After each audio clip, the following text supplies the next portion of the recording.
పరిశుద్ధులు ప్రియులైన దేవుని పిల్లలందరికీ యేసుక్రీస్తు నామములో శుభవందనాలు తెలియజేసుకుంటా ఉన్నాను. మనకి కొలసీలకు రాసినటువంటి పత్రిక పౌలు గారు 3వ అధ్యాయంలో మొదటి నుంచి చివరి వచనాల వరకు కూడా చాలా స్పష్టంగా మనం దేనితో నింపబడి ఉండాలి, మనం దేనితో ఏలబడాలి, మనం ఏం ధరించుకోవాలి, ఇవన్నీ కూడా చాలా స్పష్టంగా అందులో ఉంటాయి. అంటే దీని గురించి ఎందుకు ఇంత ఇంపార్టెన్స్ అంటే, చాలామంది ఏమంటారంటే నేనెవరో నీకు తెలియదు, నేనేంటో నీకు తెలియదు, నా అసలు స్వరూపం తెలిస్తే నువ్వు అసలు ఇక్కడ నిలబడలేవు, నాలో పై రూపాన్ని నువ్వు చూస్తున్నావు, నిజమైన నా స్వభావం గనక నువ్వు చూస్తే గనక నువ్వు ఇక్కడ నిలబడలేవు అంటారు.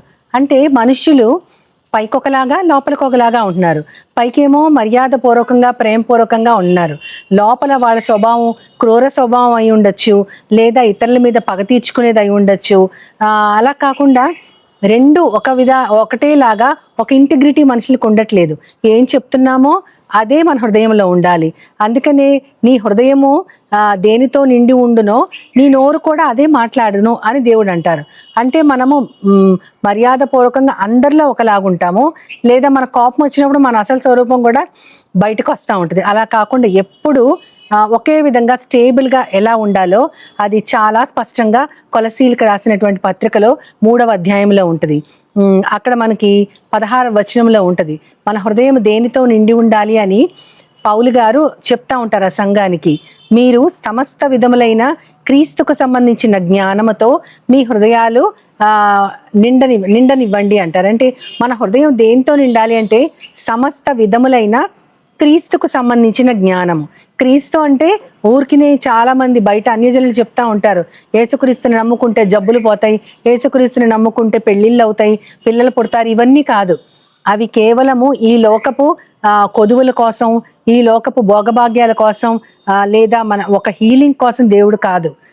ఆయన ఒక్కదానికే సంబంధించిన దేవుడు కాదు. ఆయన ఈ భూమికి రాజు, పరలోకానికి సర్వ సృష్టికి ఆయన కర్త. కాబట్టి ఆయనకి సంబంధించిన ప్రతి విషయంలో ఆయనకి సంబంధించిన జ్ఞానముతో మన హృదయంలో నిండి ఉండాలి. నీ హృదయంలో నివసింపనీయుడి అంటారు. నివసించడం అంటే అందులో కాపురం చేయాలన్నమాట, స్టేబుల్గా అందులోనే జీవించాలి. మన హృదయంలో జీవించేది ఏంటి అయి ఉండాలి అంటే క్రీస్తుకు సంబంధించిన సమస్త విషయాల్లో ఆయనకి సంబంధించిన జ్ఞానము మన హృదయంలో నివసించాలి. అంతేకాకుండా అలా నివసించాలంటే అప్పటిదాకా ఉంటున్న వాటిని ఖాళీ చేయాలి. మనలో ఏమేమి ఉన్నాయో అవన్నీ కూడా ఖాళీ చేస్తేనే క్రీస్తుకు సంబంధించిన జ్ఞానం మనలో నివసించగలదు. మరి మనలో ఏమున్నాయి అంటే ఆ అధ్యాయంలోనే మనకి ఎంతో స్పష్టంగా 9వ వచనంలో 10వ వచనంలో ఉంటుంది, మీరు ప్రాచీన స్వభావమును దాని క్రియలతో కూడా పరిత్యజించండి. మీకు ఒక ప్రాచీన స్వభావం ఉంది. యేసుక్రీస్తు వారి జ్ఞానం మీ హృదయంలో నివసించక మునుపు, అంటే మనం అలౌ చేయాలి, మనం పర్మిట్ చేస్తే ఆయన జ్ఞానం మన హృదయంలో కాపురం ఉంటుంది.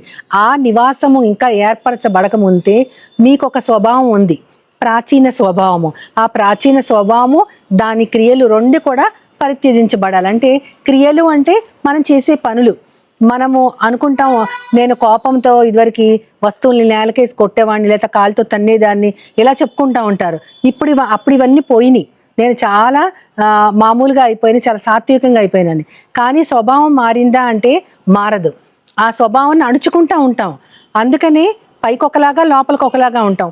పైకి మాత్రం క్రియలు కనపడవు, లోపలికి మాత్రం మన కోప స్వభావం కానీ, అసూయ స్వభావం కానీ, ద్వేష స్వభావం కానీ అన్నీ మనలో అలాగే ఉంటాయి. కాబట్టి ఆ ప్రాచీన స్వభావాన్ని వదిలిపెట్టాలి, దాని క్రియలను కూడా వదిలిపెట్టాలి అని ఉంటుంది. ఆ రెండు వదిలేస్తే అప్పుడు క్రీస్తుకి సంబంధించిన సమస్త జ్ఞానం మన హృదయాలలో నివసిస్తూ ఉంటుంది. అన్ని విషయాలలో ఉన్న జ్ఞానం మన హృదయాలు నివసిస్తుంది. అయితే మన హృదయాల్ని ఇంకొకటి ఏలాలి అని చెప్తారు 14వ వచనంలో. అదేంటంటే పరిపూర్ణతకు అనుబంధమైన ప్రేమను మీరు ధరించుకోండి అని ఉంటుంది. పరిపూర్ణతకు అనుబంధమైన ప్రేమ అంటే మనం పరిపూర్ణం అవ్వాలంటే మన ప్రాచీన స్వభావం పోవాలి, దాని క్రియలు పోవాలి. అంతేకాకుండా క్రీస్తుకు సంబంధించిన జ్ఞానం మన హృదయాలలో నివసించాలి. ఇవే కాకుండా క్రీస్తుకు సంబంధించిన సమాధానం కూడా మనల్ని ఏలనివ్వాలి అని అందులో ఉంటుంది. అదే అధ్యాయంలో 15వ వచనంలో క్రీస్తుకి యొక్క సమాధానం మీ హృదయాలని ఏలుచుండనివ్వాలి అని ఉంటుంది. ఈ నివసించటం, ప్రాచీన స్వభావం పోవటం, నివసించడం, దేవుని జ్ఞానం నివసించడం, దేవుని సమాధానం మనల్ని ఏలడం, ఇవన్నీ జరిగిన తరువాత అప్పుడు పరిపూర్ణలం అవుతాం మనము. అంటే పాతది పోయింది, కొత్త విషయాలు వచ్చినాయి, క్రీస్తుకు సంబంధించిన జ్ఞానంతో నిండాము, ఆయన సమాధానం మనల్ని పరిపాలిస్తుంది, ఏలుతుంది. కాబట్టి మనమంతా ప్రాణాత్మ దేహాలు కూడా దేవుడు చెప్పిన మాటనే వింటూ ఆయనే మనల్ని పరిపాలిస్తూ ఉన్నప్పుడు పరిపూర్ణతకి అనుబంధమైంది ఇంకోటి ఉంది. అదేంటంటే ప్రేమ. ఆ ప్రేమని మనం ధరించుకోవాలి. అనుబంధము అంటే ఏంటంటే ఎఫిలియేషన్ అన్నమాట. అంటే మనం చాలా చూస్తూ ఉంటాము, this colleges affiliated to so and so university, అంటే యూనివర్సిటీకి సంబంధించిన బ్రాంచెస్ అక్కడక్కడ ఉన్నప్పుడు అది ఏ యూనివర్సిటీకి సంబంధించినదో అక్కడ ఉంటుంది. అంటే ఆథరైజ్డ్ కనెక్షన్ టు సమ్వన్ అని అనమాట. అఫిలియేషన్ అన్నప్పుడు దానికి చాలా స్పష్టంగా అర్థం ఏంటంటే మన కనెక్షన్ ఒక ఆథరైజ్డ్ దానికి మనం కనెక్ట్ అయ్యి ఉండాలి. ఆ ఆథరైజేషన్ ఏంటంటే ప్రేమ. ఆ ప్రేమ మనల్ని పరిపూర్ణులుగా చేస్తుంది. మన పాతవి ఖాళీ చేసి క్రీస్తు జ్ఞానం నింపుకొని ఆయన సమాధానం ఏలనివ్వబడటం మాత్రమే కాకుండా పరిపూర్ణతకు అనుబంధంగా మనము ప్రేమను కూడా ధరించుకోవాలి. కాబట్టి ప్రేమ లేకపోతే మనం పరిపూర్ణలం కాలేము. ఆ అఫిలియేషన్ మనకు ఉండాలి, ఆథరైజ్డ్గా ఆ కనెక్షన్ మనం కలిగి ఉండాలి. ప్రేమ అనేటటువంటి ఆ పరిపూర్ణతని నింపేదానిని ప్రేమ. ఆ ప్రేమ మనం కలిగి ఉంటేనే మనము పూర్తి అవుతాం. కాబట్టి మనల్ని మనం ఖాళీ చేసుకోవడం, నింపుకోవటం, ఒక పరిపాలన కిందకి రావటం మాత్రమే కాకుండా ఇవన్నీ కూడా మనం ప్రేమతో జరిగించాలి. ఆ ప్రేమే అన్నిటికీ అనుబంధమైంది. కాబట్టి మనం క్రీస్తు వారిలోంచి నేర్చుకున్నది ముఖ్యంగా ప్రేమ. అది మనం పరిపూర్ణలం అవడానికి ఒక అనుబంధము. దానిని మనం గుర్తుంచుకొని ఇప్పుడు చెప్పిన విషయాలన్నీ పాటిస్తే గనక ప్రేమతో పాటించడం ఎంతో ముఖ్యమైంది. కాబట్టి ఈ ముఖ్యమైన విషయాల్ని మన హృదయంలో ఉంచుకొని మన జీవితము దేనితో నింపబడాలో, దేనితో ఏలనివ్వబడాలో మనము ముఖ్యంగా గుర్తుంచుకొని మన జీవితాలన్నీ కూడా ఆయనకు ఆమోదయోగ్యముగా ఉండాలి. దానికోసం చిన్న ప్రార్థన చేసుకుంటూ దేవుని సహాయాన్ని కోరుకుందాం. ప్రేమ నమ్మకం గల నా ప్రియ పరలోకపు తండ్రి, మా ప్రాచీన స్వభావాన్ని, దాని క్రియల్ని మేము విసర్జించి ప్రవ్వా నీకు సంబంధించిన అన్ని రకాల జ్ఞానాలతో నింపబడి నీ సమాధానంతో మేము ఏలబడనివ్వండి తండ్రి.